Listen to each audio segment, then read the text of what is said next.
Hello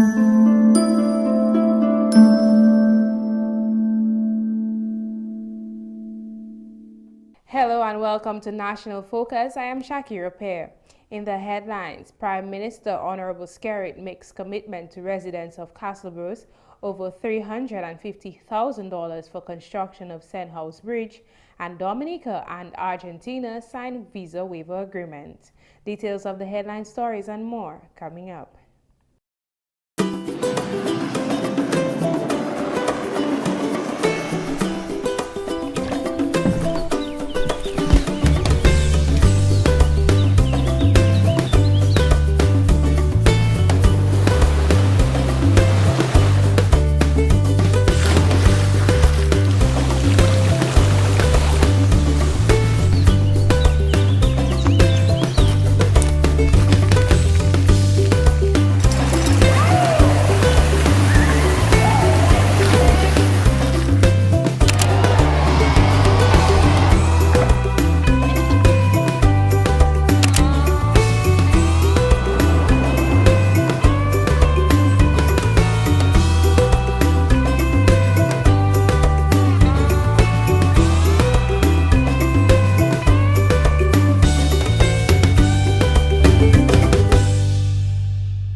Prime Minister Honorable Roosevelt Skerrit has assured residents of the Castlebruce constituency that the DLP administration will continue to take action to enhance their living conditions.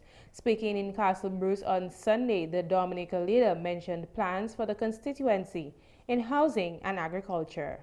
I know housing is a major concern here in this constituency.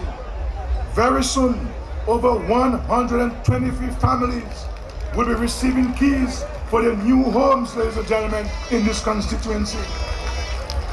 Rest assured, everyone will be housed in this constituency, ladies and gentlemen. Today is your neighbor's turn, tomorrow will be your turn, rest assured. We shall also reintroduce fish farming, along with hydroponics and greenhouse technology, especially to boost the engagement of young people in agriculture.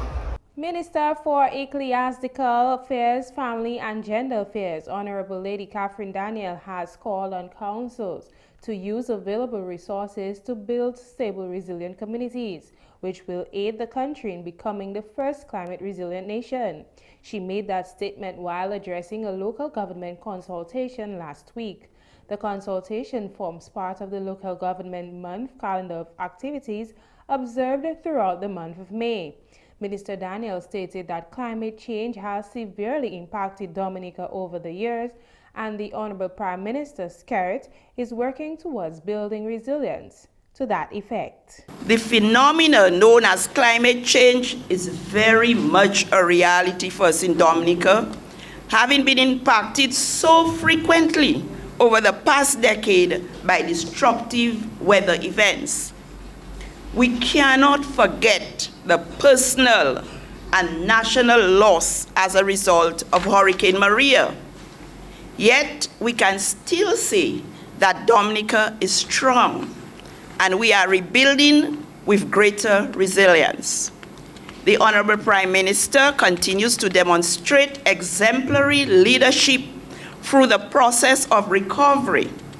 He spared no effort in declaring a vision of building the first climate-resilient country in the world, and has called on all Dominicans and friendly partners to join in this colossal undertaking. Minister Daniel noted that many initiatives have been put in place to help fight climate change while making Dominica more resilient. The work of the Honorable Prime Minister has led to the formation and functioning of the Climate Resilience Executing Agency, affectionately known as CREAD. The agency responsible for setting the stage towards the vision as articulated by the Honorable Prime Minister. We have also seen the development of the National Resilience Development Strategy. This important document serves as the blueprint for achieving the goal of making Dominica the first climate resilient country in the world. Minister Daniel went on to call on the councils to use the available information and documents to assist them while building community resilience. I encourage each council to secure a copy of the document and to incorporate it in your plans and programs at the village and municipal levels. Councils need to rebuild or to build capacity to effect change at community level, which will translate to national outcomes. Ladies and gentlemen, we are all on a journey to build community resilience, and this we will achieve when we ensure that none of our citizens are left behind. Parliamentary representative for the Castle Bruce constituency, Honorable Johnson Drago, says the DLP administration has enhanced the lives of constituents. Honorable Drago made special mention of government support in the education sector. My dear people, in education, Castle Bruce Primary School has been completely rehabilitated with renewable energy. Sanhouse Primary, fully rehabilitated. Castle Bruce Secondary, fully rehabilitated. Presently, people, over 20 students of ours in Castle Bruce are studying overseas with full government scholarships. Communication following a natural disaster won't be an issue for Wharton Waven going forward. This as the Wharton Waven Development Committee launched its Emergency Communication Center last week. Chairman of the Wharton Waven Development Committee, Clement Pelwy, says the project, costing well over $20,000, can be disassembled in the event of an emergency. Inside the communication room, we have a model solar generator consisting of two 12-volt batteries, one inverter, one charge controller. There were electrical wirings, two 25-amp power switch supplies, and 1 meter. We had one 2-meter transceiver. We have one dual band transceiver and one high frequency transceiver. We have one headset and one foot pedal. The equipments are so installed that in the event of serious disaster, they can be disassembled and secured for later use of a safety. The project exceeded about or well over $20,000. Pelwy says the committee has achieved their goal of successfully communicating with the rest of the world in the event of a disaster. We began work in January, and towards the end of March 2019, the project was 95% completed. As we speak, I can safely say we have achieved our objectives. We can communicate internally in Wharton Waven among ourselves. We can communicate nationally. We can communicate regionally. And we can communicate internationally in the event there is a disaster. Parliamentary representative for the Roseau Valley, Honorable Dr. John Colin McIntyre, applauded the committee for its initiative towards resilience. The amateur program is very important because, communication is key. I was happy to hear Rudolph speak in terms of the resilience in terms of this system. He spoke of a solar generator. He spoke of other things in terms of if a hurricane were to come, and hurricanes will be greeted from time to time. We know that. We happen to be in that belt here and we can hide from it. But at least we can take down our radio system, we can set it up such that we can mount it again after the storm and we can communicate again. You're watching National Focus. More when we return.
Thanks for staying with us.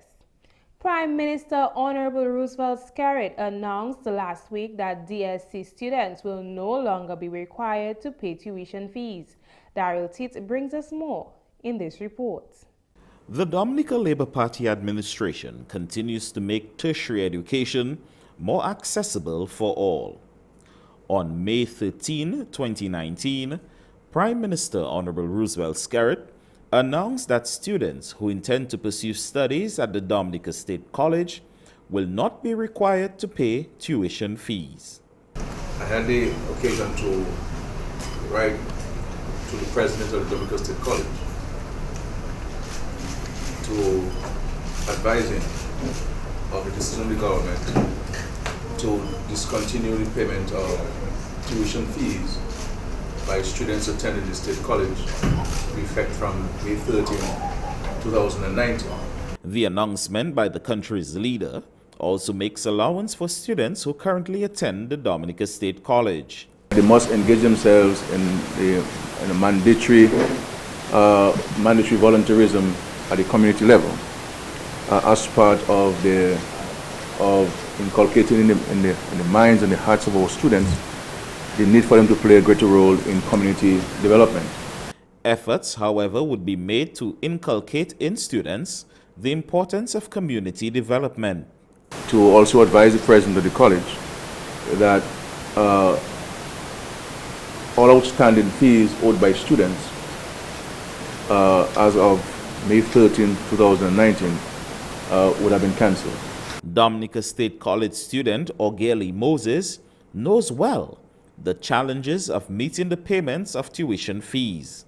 I started in 2015 and then I took a leave at my second year to go and work because my family is not a wealthy family. So I had to leave school and go to work to make the money to help out my family. He welcomed the decision by government to remove the tuition fees. Well, I'm so grateful to the Prime Minister, Dr. Honorable Roosevelt Skerrit, and the rest of the ministers and government of that which they have done, because it really helps the students and people, the parents also, because the tuition fees was a lot, because you had to pay that in order for you to register for your courses. And seeing that the government abolished these fees, students right now can really start college much sooner and they can take more interest in that. Another Dominica State College student, Keanu Samuel, has also commended government for its decision. To me personally, I can say that it is very good because it allows for those who are not able to come to college or those that cannot afford to come to college. It makes the opportunity available to them, and it makes learning on a much broader scale. The Dominica State College was established in 2002 and has played a pivotal role in revolutionizing the education sector in Dominica. Today, over 90% of all high school graduates go on to attend the state college. The decision to discontinue payment of tuition fees will further improve accessibility to the college. Our young people will have no more excuses on why they prefer, or some prefer, to be at home or on the blocks and not engaging themselves in taking advantage of the many opportunities that we have extended to them where education and training is concerned. Prior to those actions, the DLP administration has assisted students who were unable to finance their education at the college. I must say, those students who were required, many of them were required to pay tuition fees. Since the setting up of the college in 2002, the government has been largely assisting a number of students in payment of the fees. And in many respects, certainly those of us who are in the government side have been able to pay personally fees for many of our students, many of our constituents, because of our deep passion for education and our deep concern for every child having the opportunity to not only to access education, but to take advantage of the access of the education. Prime Minister Skerrit wants to see more focus on technical and vocational programs at the DSC. We need more electricians in Dominica. We need more plumbers in Dominica. We need more masons in Dominica, more carpenters in Dominica, more people with more technical skills, but with certification. And that there are a number of tradesmen and women in our country who have the natural skills, who have the learned skills, but they lack certification, and therefore the only marketplace would be Dominica. With this skills certificate, the entire CARICOM would therefore become a marketplace, and they will be able to take their knowledge and their skills to different parts of the Caribbean and further afield. And that the college should make every effort to provide that certification to our existing people with skills and those who would like to hone the skills that we provide opportunities at the State College. Darrell Titt for the Government Information Service. Works are ongoing at the Sanhouse Bridge in Castle Bruce. Parliamentary representative for the Castle Bruce constituency, Honorable Johnson Drago, says this project is especially important to elderly residents in the community. Honorable Drago is confident the bridge will be completed well before the pending hurricane season. Over 200 people live in the Sanhouse area, and this bridge was destroyed by Maria. Since Castle Bruce has many entrance and exit road, we were only able to construct this bridge presently.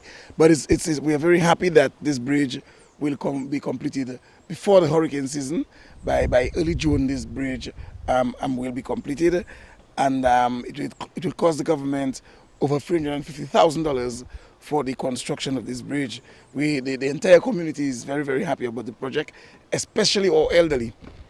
Those who have to access going to church and doing business at the credit union and moving about, they in the past would have to make a big run using another access route.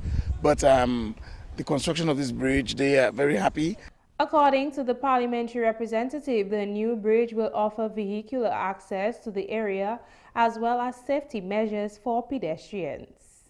The bridge that we had before was a rather flat bridge, but this bridge, which is about 10 meters wide, will allow for not only vehicular access but proper walkway for pedestrians with proper guardrails will be part of the project. It will also be of safeguard for children who goes to the primary school, which is just lower down the road, and those who have to go to the secondary school as well. So we're very happy for the actual project, the quality of work as well. Honorable Drago says this project is one of the many examples of Dominica's road to resilience. Even before Maria, Sanhouse Bridge, whenever it rained, the river would flood Sanhouse Bridge and the road would be impassable. And so once it's raining heavy, you know that you have to find another route. With this bridge being constructed, everybody knows that they'll be able to move about in comfort and safety, especially for the upcoming hurricane season, where everything we think of is building resilience and building better. I can assure you this bridge is one of the resilient projects among many others we will see in the Castle Bruce constituency. The government of Dominica and Argentina on Monday signed an agreement for visa suppression for entry into Argentina. The agreement was signed between Minister for Foreign Affairs Honorable Francine Barron and Argentina's ambassador to Barbados, His Excellency Gustavo Martinez Pandiani in Dominica. Minister for Foreign Affairs Honorable Francine Barron says she is pleased this waiver agreement was signed to allow Dominicans easy access to Argentina. We have just signed a visa waiver agreement for holders of diplomatic and official passports, and that visa suppression or visa waiver will also be applied to ordinary passport holders. We are very pleased for that. We have had the challenge in the past of having to get visas for people to visit Argentina, and as we're looking to strengthen and deepen our cooperation with Argentina, then this helps with promoting the easy travel amongst us and also to strengthen our people-to-people contact. Honorable Barron says Argentina has been a good friend to Dominica over the years and has assisted Dominica in various sectors. We have hosted visits of technical teams from Argentina, and we have participated in seminars and training for our officials, particularly in the areas of health, tourism, education, gender affairs, disaster mitigation, agriculture, and film production.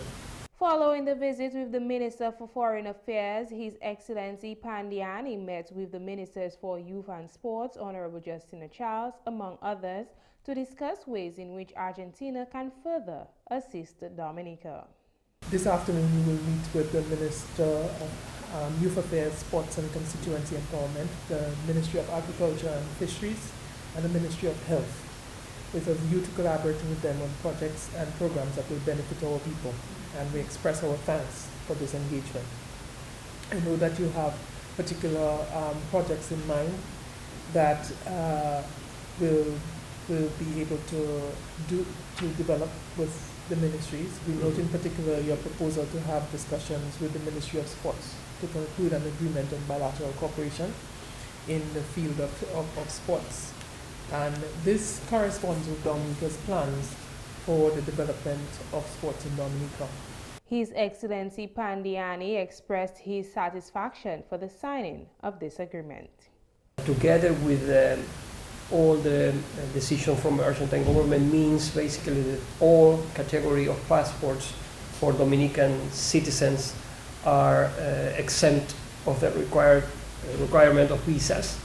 So today, diplomatic passports, official passport, and regular passports are not, they don't need now a visa to travel to Argentina. That is a very important news in our opinion, and it gives us the opportunity as well to work closer to Dominica. The ambassador says he is happy to see how Dominica has made progress after the passage of Hurricane Maria in September 2017. He says the country is working with other Latin American countries to help Dominica realize its goal of becoming the first climate resilient country in the world. We admire not only the resilience of your island, but especially the resilience of your people. We admire from Argentina the way you have recovered after Maria and its effects, not only in the geography of your country, but also on the population.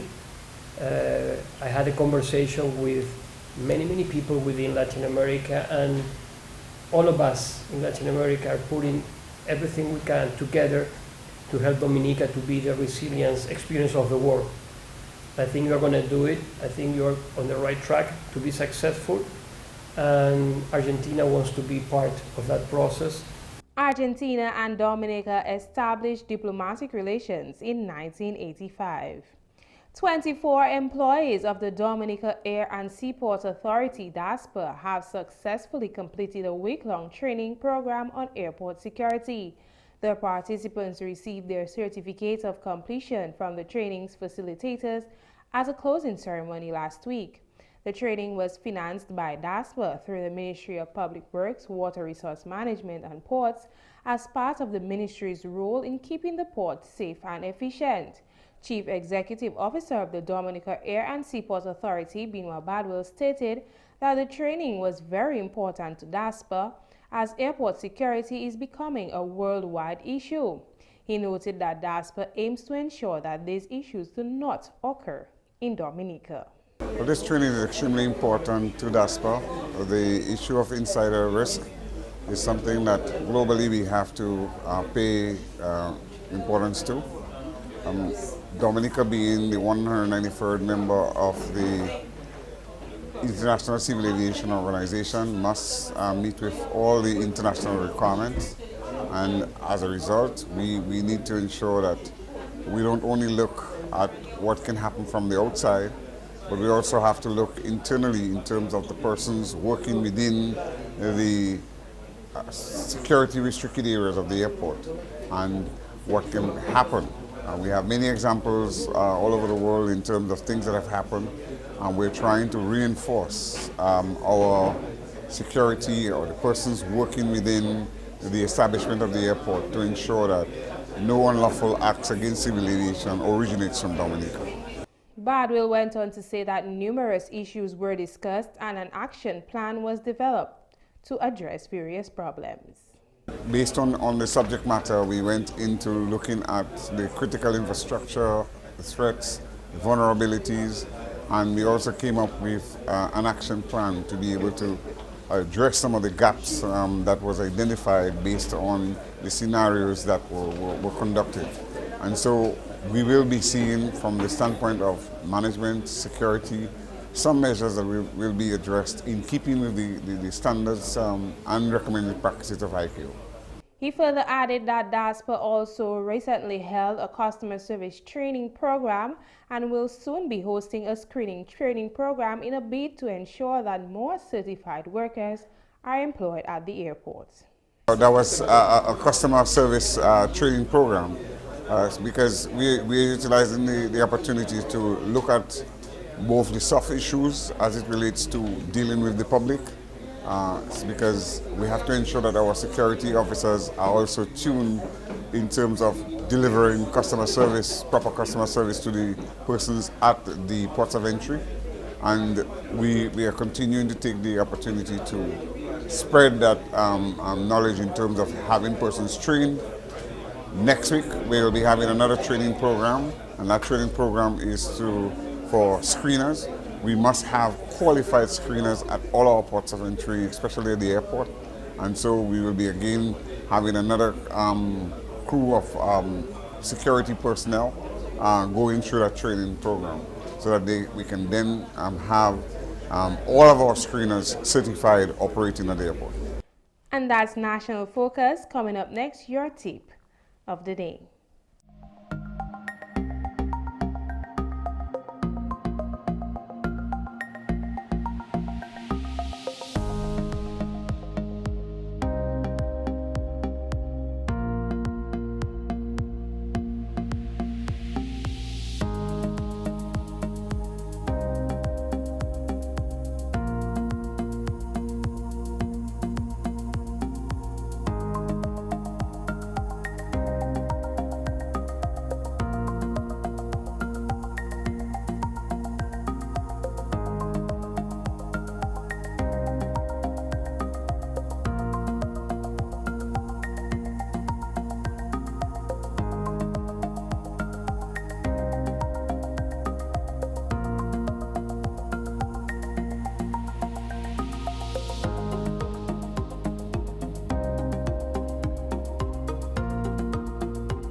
Before a storm, you should always protect your financial documents. In the event of a disaster, you will need identification and financial documents to begin the recovery process.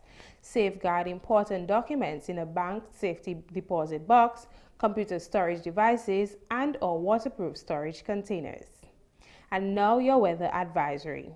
A high-pressure system will remain dominant across the area over the next 24 to 48 hours, resulting in a relatively dry atmosphere. Occasional cloudiness with a few brief showers can be expected mainly across the Leeward Islands and northern windwards during the period. Moderate seas are expected during the next 24 hours with waves peaking near 7.0 feet. The sun will rise tomorrow at 5:35 a.m. That's all for this edition of National Focus. Be sure to follow GIS Dominica on Facebook as well as on Twitter at GIS Dominica. From all of us here on the GIS News Production team, I am Shakira Pear. Thanks for watching.